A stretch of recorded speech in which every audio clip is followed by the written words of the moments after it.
Agente, a próxima missão exigirá o máximo de suas habilidades. É agora ou nunca.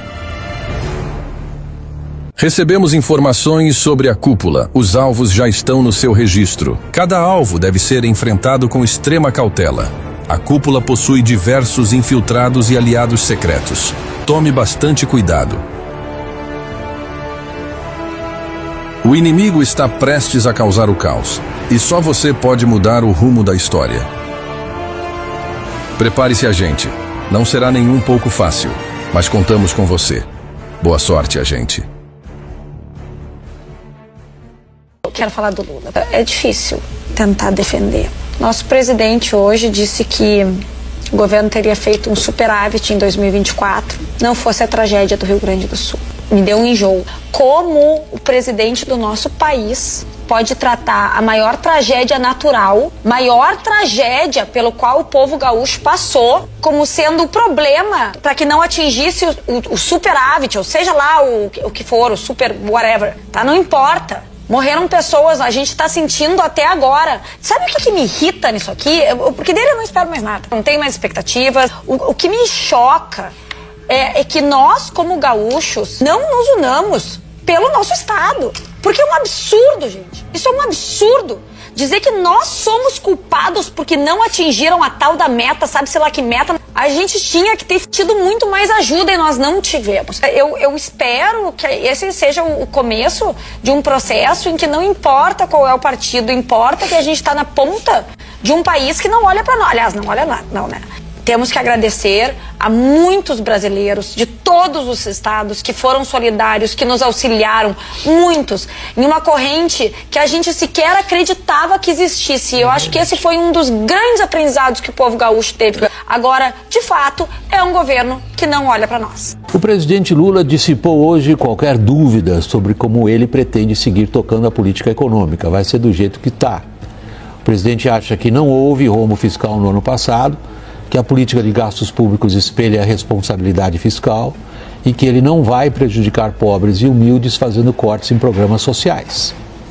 Isso tudo foi dito a jornalistas numa coletiva no Planalto. Horas mais tarde, o ministro da Fazenda reiterou que está tudo bem, que os preços dos alimentos tendem a se acomodar, que o dólar tende a cair e a taxa de juros já chegou onde deveria chegar para esfriar um pouco a economia, ou seja, não precisa subir mais.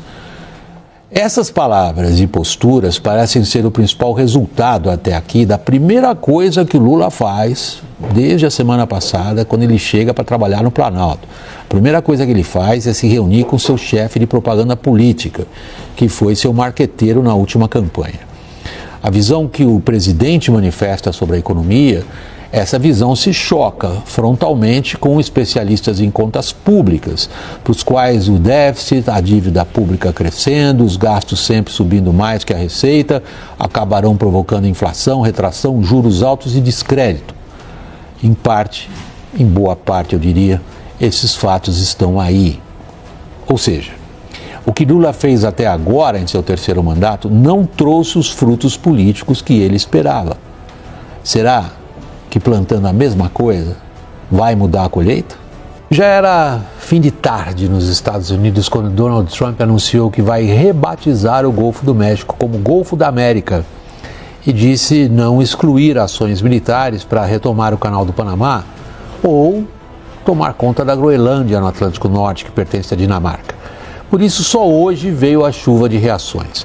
Algumas irônicas, em tom de gozação, como a da presidente do México. Ela propôs renomear os Estados Unidos como América Mexicana.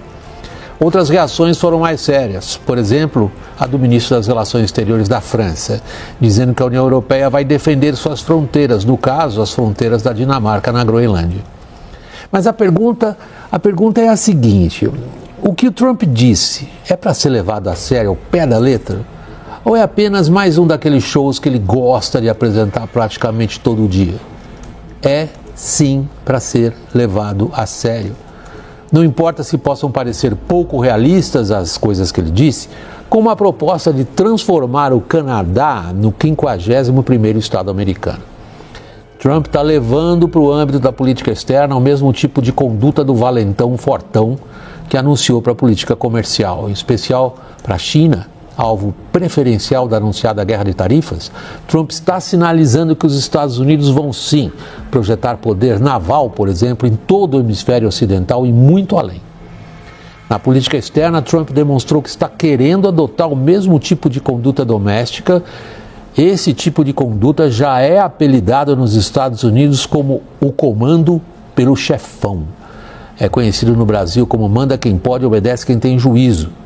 Mas há uma importante diferença, sobretudo em relação ao primeiro mandato de Trump na Casa Branca.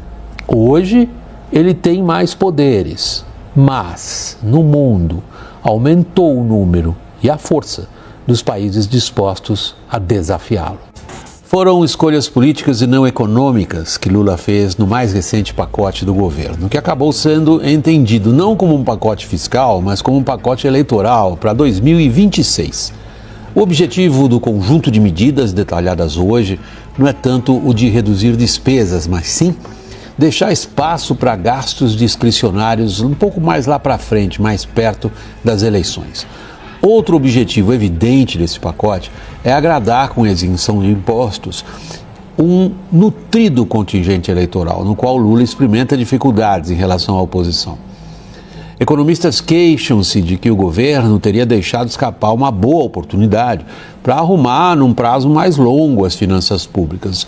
Apontam para o fato de que o atual pacote tem baixíssimas condições de alterar a trajetória da dívida pública, que prosseguirá, ao que tudo indica, em trajetória ascendente. É um dos fatores que mais preocupam os agentes econômicos. Agora, ao apostar num pacote para ganhar a eleição, Lula, de fato, assumiu riscos altos. O risco de provocar mais inflação. O risco de ter de lidar com um dólar muito forte por um bom tempo. E, principalmente, o risco de ficar muito tempo também com juros muito altos. Em outras palavras, Lula está assumindo o risco de que o populismo fiscal contido nesse pacote acabe trazendo mais prejuízos do que benefícios para a popularidade dele.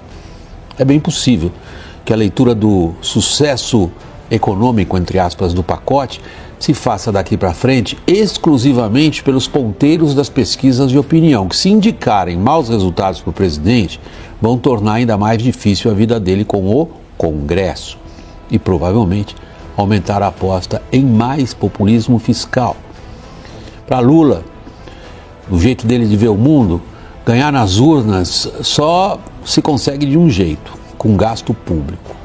Ele demonstrou não permitir que questões fiscais o atrapalhem. O que existe de comum entre Joe Biden, Lula e Javier Milei quando vão discursar lá nas Nações Unidas?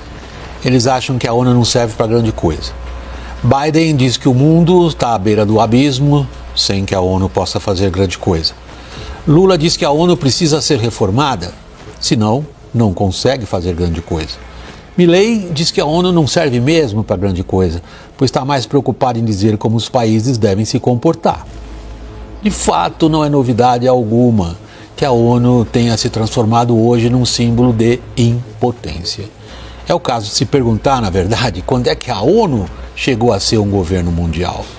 Ou quando é que a ONU foi decisiva para resolver conflitos sem que antes as grandes potências tivessem se entendido sobre o assunto?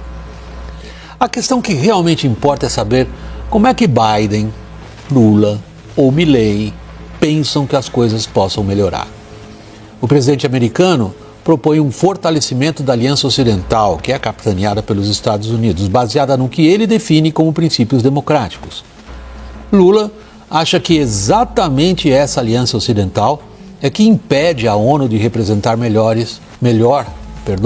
os países pobres e em desenvolvimento. Portanto, na visão de Lula, mantém uma ordem internacional injusta. Milei acha que a ONU jamais deveria ser uma instância supranacional, portanto, no topo de uma ordem que limita a liberdade também dos países. Essa irrelevância da ONU reflete uma questão muito mais abrangente. Nós estamos, sim, vivendo o fim de um período de mais de 70 anos, no qual vigorou um tipo de sistema internacional. Não foi a ONU que criou essa ordem internacional, na verdade a ONU foi criada por ela. E qual nova ordem virá? Ninguém sabe.